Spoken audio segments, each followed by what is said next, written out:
Hello दोस्तों, welcome to my channel. दोस्तों, इस चैनल का नाम है आखिर क्यों। एक्चुअली चैनल का नाम आखिर क्यों सवाल ही है, जो सवाल का जवाब है।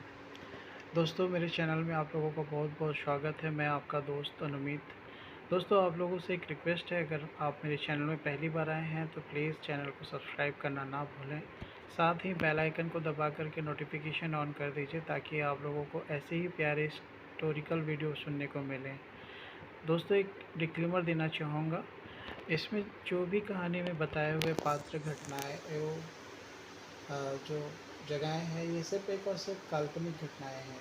इसमें किसी भी जीवित या मृत व्यक्ति से कोई संबंध नहीं है, ना ही किसी की भावनाओं को ठेस पहुंचाने के लिए वीडियो बनाया गया है। वीडियो स्टार्ट करते हैं। बड़े दिनों बाद आज मैं आगरा घूमने का मौका मिला, और मैं और मेरा दोस्त आज आगरा घूमने के लिए आए हुए हैं। वैसे तो मैं आगरा 2 बार आ चुका हूँ, लेकिन मेरा दोस्त रवि पहली बार आया है। ऐसा लगता है जैसे वो आगरा का ताजमहल देखकर कहीं खो गया है। सच कहूँ तो मेरा भी दिल और मन कभी भरता ही नहीं। जब भी आगरा के ताजमहल को देखा, हर बार एक नया अनुभव होता है, जैसे मानो कोई अलौकिक ताकत मुझे खींच रही है इसकी ओर।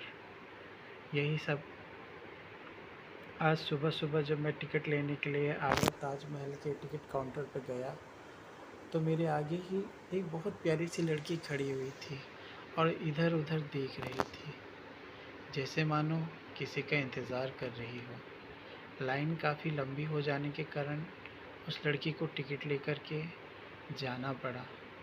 मेरा नज़र तो उससे हट ही नहीं रहा था। मेरे दोस्त ने धक्का देकर बोला, टिकट तो ले लो। तो मैंने टिकट ली और लाइन से हट गया। मेरा दोस्त मुझे धक्का देते हुए ताजमहल के अंदर ले जाने लगा, और मैं जानता हूँ उसकी आतुरता इतनी क्यों है। हमेशा ताजमहल की तारीफ़ ही सुनता था। आज पहली बार ताजमहल देखने का जो मौका मिला है। चलो ठीक है। मैंने भी रवि की तरफ ध्यान रखा गया और अंदर की तरफ चला गया। थोड़ी दूर चलने के बाद ताजमहल का जो गेट पर ही तब चबूतरा है, वहाँ पर मैं बैठ गया। तभी वहाँ लड़की जिसको देखा था मैंने, शायद उसकी फैमिली के साथ वहाँ से गुज़र रही थी। बहुत ही प्यारी लग रही थी पिंक ड्रेस में। ऐसा लग रहा था जैसे सपनों की रानी मेरे सामने आकर खड़ी हो गई हो। मन तो कर रहा था तारीफ़ करने का कि कितने शब्द मिले, जब जो भी मिलेंगे सब कम होंगे। मेरा दिल जानता है मैंने अपने आप को उसके पास जाने से कैसे रोका, और अपने दिल को किस तरह से मनाया है। वह अपनी फैमिली के साथ ताजमहल के ऊपर चली गई, और मैं भी अपने दोस्त के साथ उसके पीछे पीछे चला गया। कुछ देर चलने के बाद मेरी नज़रें उस लड़की से मिली, उसकी नज़रें मुझसे मिली। जाने क्यों ऐसा लगा जैसे वो मुझे जानती है या मैं उसे जानता हूँ। फिर भी अपने आप को संभाला और धत तेरी की कहकर अपने आप को मना रहा था। ऐसा नहीं होगा। थोड़ी देर बाद रवि ताजमहल के पीछे जो महल है उधर जाने की ज़िद करने लगा, तो मैंने उसे मना नहीं किया और हम वहाँ घूमने लगे। रवि वह बहुत सारे पुराने गीत गुनगुना रहा था। अब दोस्त है मेरा तो साथ तो देना ही पड़ेगा, तो मैं भी उसके साथ गाना गाने लगा। पता नहीं कब पीछे से कोई और भी हमारे गाने में साथ देने लगा और आ गया, मानो हमको ये सभी एक ग्रुप से गाना गा रहे हों। पीछे मुड़कर देखा तो वही लड़की गाना गा रही थी। मैं अंदर से इतना खुश हो गया कि मानो बड़े बड़े गुब्बारे मेरे अंदर फूट रहे हों। अब क्या था, लड़की देखकर रवि भी पागल हो गया। हर हर वह भी तेज़ तेज़ गाना गाने लगा। मैंने उसे समझाया यह पब्लिक प्लेस है, पर वो यहाँ कहाँ मानने वाला था। उसके अंदर का भूत जो घुस गया था। थोड़ी देर बाद रश्मि ने हंसना शुरू किया, तो मैंने भी उसकी हंसी रोक नहीं पाई। रश्मि मेरे पास अब करीब आ गई थी, तो मैंने उससे अपना परिचय दिया। हेलो, मेरा नाम राकेश है। आपका नाम? मुस्कुराते हुए कहा, मेरा नाम रश्मि है और मैं यूपी के लखनऊ की हूँ, यहाँ आई हूँ। आप कहाँ के रहने वाले हैं? मैंने उसे देखते हुए जवाब ही दे पाया, हड़बड़ा कर कहा, जवाब दिया, अरे मैं भी तो लखनऊ का ही हूँ। फिर रश्मि ने मुझसे पूछा, लखनऊ में कहाँ से हैं? लखनवी अंदाज में प्यार से जनाब कहा। उसने अब क्या बताएं। अपने वालों की तो बात ही कुछ अलग होती है। रश्मि खुली दिमाग की थी, बिंदास तरीके से भी बात कर रही थी। उसका पिंक ड्रेस तो मेरे को घायल ऐसा कर रहा था जैसे कि आज ही खून निकल देगा मेरा। थोड़ी देर बाद उसके परिवार के लोग भी आ गए और रश्मि ने मेरा परिचय सबसे कराया। उसके पापा कोई गवर्नमेंट ऑफिसर थे, मम्मी भी ड्यूटी करती थी, कोई गवर्नमेंट जॉब ही था। तब पता चला उसका पूरा परिवार। अभी हम सभी दिल्ली से यहीं में ही ठहरे हुए थे, जिससे बस से हम आए, रवि आए हुए थे, वह भी उसी बस से आई थी। यह तो हो गया हमारा परिचय। चलिए बात करते हैं। जब शाम हुई तो हम लोगों ने प्लान किया कि आज आगरा में ही रुककर दूसरे दिन दिल्ली जाएंगे। थोड़ी देर बाद जब हम किसी दुकान के पास खड़े थे, तभी रश्मि हमारे पास आकर पूछने लगी, क्या तुम लोग पहले भी आगरा आ चुके हो? रश्मि को मैंने हाँ में सर हिला दिया। प्रश्न पूछने लगी, क्या आगरा में क्या घूमने के लिए है, क्या क्या जगह है, कहाँ कहाँ जाना ठीक रहेगा। और मैंने उसे कुछ जानकारी दी। मेरा क्या, मैंने तो सब कुछ बता दिया। मालूम था आगरा के बारे में घूमने के लिए जगह। तो वो मुस्कुराई और बोलने लगी, कितना प्यारा जगह है ना, आगरा का ताजमहल। मैंने भी बड़े प्यार से कह दिया, प्यार की नगरी जो ठहरी। इस बार रश्मि मुस्कुराई नहीं, शर्मा सी गई थी। इसका मतलब मैं क्या समझूं, ये तो मुझे भी नहीं पता चला। हम लोगों ने क्या प्लान बनाया है, रश्मि को बताया। रश्मि ने बोला, ओके, मैं भी अपने पेरेंट्स से बोलूँगी कि वो भी आज आगरा रुके और हम लोगों का प्लान पूरा का पूरा सक्सेस हो सके। आज रात यहाँ रुक जाते हैं, कल मथुरा में भी घूमना है। मैंने भी हाँ बोला और उसके साथ मथुरा घूमने का प्रॉमिस किया। अब क्या था, आगरा का मैं हीरो बन गया। 2 बार आज हो चुका था, तो आगरा के बारे में मुझे पता भी था। उसने अपने परिवार को मना लिया और मुझसे ही कहने लगी, हम यहाँ पर कौन से होटल पे रुके जहाँ हमें रुकना चाहिए। मैंने करीब के होटल का नाम बताया और उन्हीं के साथ चल पड़ा।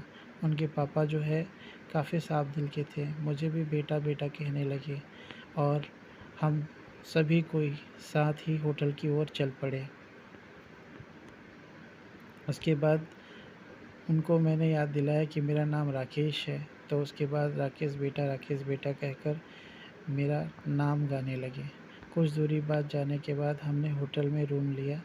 बगल वाली रूम मुझे भी मिल गई और मैंने भी रेंट पर ले लिया। रात के तकरीबन 8 बज रहे थे जब हमने रूम लिया। थोड़ी देर बाद रवि बोलने लगा कि मैं बाहर थोड़ा घूम कर आता हूँ और तुम तो पूरा आगरा घूम चुके हो, मैं भी अपने यादों में अपनी कुछ यादगार इकट्ठी कर लेता हूँ। यह बोलकर रवि चला गया। थोड़ी देर बाद मेरे दरवाजे पर किसी ने आवाज़ लगाई। मुझे लगा रवि लौट आया है।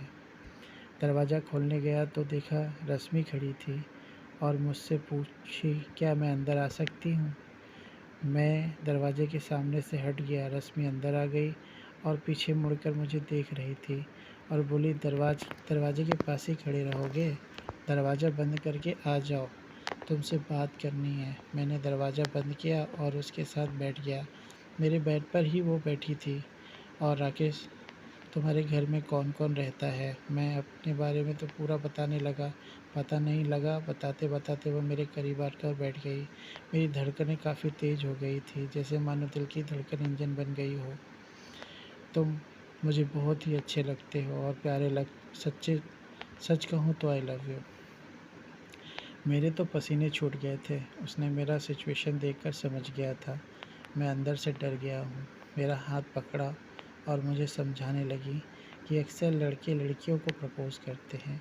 पहली लड़की हूँ मैं जो तुम्हें प्रपोज़ कर रही हूँ। बोलो ना, क्या तुम मुझसे प्यार करते हो? मैंने उसे जोर से पकड़ा और उसके गालों को अपनी ओर दोनों हाथ से खींचते हुए हाँ कह दिया। उसने मुझे गले से लगा लिया और हमारे बीच में इतनी करीबी आ गई थी कि हम कह नहीं सकते। हम दोनों एक दूसरे की बाहों में इस तरह से समा गए थे जैसे मानो हम दोनों के बीच में हवा भी गुजरना मुश्किल हो सके। काफ़ी देर तक हम एक दूसरे के बाहों में बाहें डाले बात करते रहे। थोड़ी देर बाद दरवाजे में खटखटाहट की आवाज़ आई। मैंने बोला शायद रवि आ गया है। रश्मि थोड़ा शर्माई सी थी और साथ ही डरने लगी। मैंने उसे समझाया कोई बात नहीं और दरवाज़ा खोला। दरवाजे पर तो रवि तो नहीं था, पर हाँ रश्मि की मम्मी थी, जो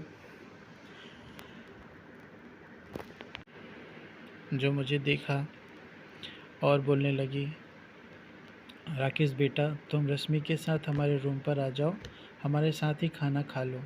कहाँ अकेले खाना खाओगे? मैंने बोला थोड़ी देर में आता हूँ आंटी, रवि भी आ जाएगा, साथ में खाना खा लेंगे। और रश्मि अपनी माँ के साथ चली गई। मुझे इस तरह से देख रही थी जैसे मानो हम बहुत दूर बिछड़ने वाले हैं। मैंने आंखों से ही इस तरह से बात किया, एहसास दिलाया कि मैं तुम्हारे साथ हूँ, हर पल, हर लम्हा, हर समय तुम्हारे ही पास हूँ, तुम्हारे ही पास हूँ और तुम्हारे करीब, दिल के करीब। थोड़ी देर बाद रवि आने के बाद हम लोग उनके रूम पे जाकर साथ में खाना खाने लगे। रवि ने तो वहाँ पे रंग ही जमा दिया। माहौल इतना शेर शायरी वाला हो गया था। बीच में कुछ कुछ गानों का, गज़लों का शोर भी सुनाई देने लगा। अंकल आंटी भी सब कुछ काफ़ी एंजॉय किए। हमने खाना खाने के बाद पता ही नहीं कब 12 बज गए। मैंने रश्मि के मम्मी पापा को गुड नाइट कहकर अपने कमरे में आ गया।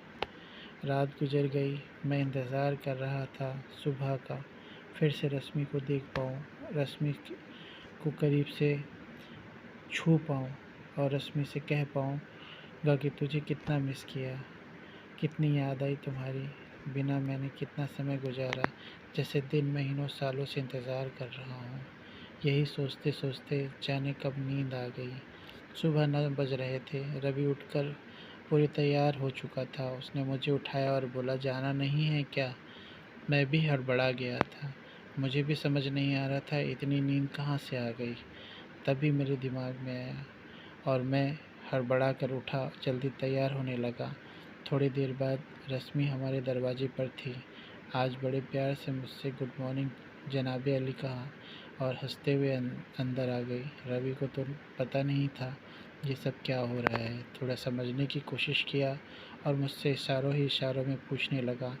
मैंने भी इशारों इशारों में ऐसे ही कह दिया मेरा और रश्मि के बारे में।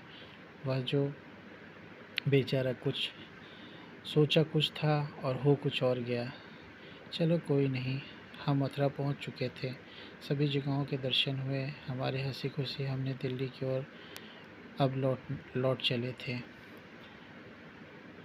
इसी बीच रश्मि ने अपना मोबाइल नंबर दे दिया था और साथ ही मुझसे कसम ले ली थी कि जैसे ही लखनऊ पहुंचेंगे मैं उसे कॉल करूं। उससे ज़्यादा तो मैं पागल था। मन कर रहा था कि अब घर पहुँचे, 7 समुंदर पार, आसमान तारों से दूर, आसमान से भी परे मुझसे दूर चली गई है रश्मि। मंगलवार के दिन जब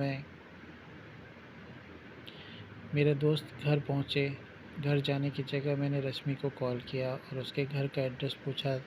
तब पता चला कि वह मेरे ही मोहल्ले में रहती है, जहाँ पर मैं और मेरी फैमिली रहती है। Oh my God! तभी तो मैं बोलूँ क्यों लग रही थी पहचानी हुई, क्योंकि एक गुप्ता अंकल की गली में ही रहती थी। अब क्या था, जैसे मानो अब तो मेरे खुशी के मारे पंख ही लग गए हों मेरे। मैंने रश्मि को कॉल करके रात को मिलने का टाइम मांगा। जैसे रश्मि भी मेरा इंतज़ार कर रही थी। उसने हाँ कह दिया।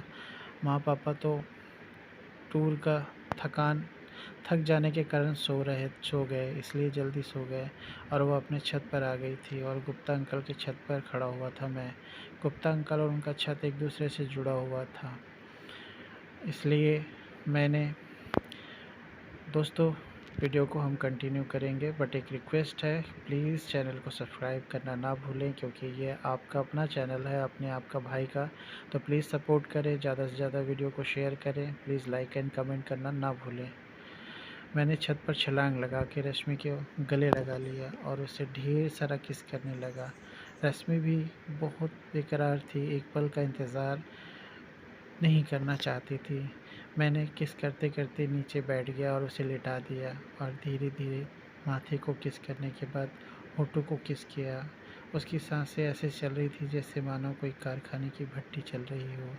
धीरे धीरे मैंने उसके शरीर के कपड़े हटाने शुरू किए और उसका शरीर पूरी निर्वस्त्र करने के बाद ऐसा चमक रहा था जैसे चांदी का कोई आकृति हो चांद की रोशनी में। और मैंने अपने कपड़े उतारे, उस पर सवार हो गया। पहली बार में तो उसके मुंह से चीख ही निकल आई थी, ओ माँ। जैसे तैसे मैंने उसके मुंह पर अपना हाथ रखा और धीरे धीरे अपनी रफ्तार बढ़ाया। उसने भी मेरा पूरा साथ दिया।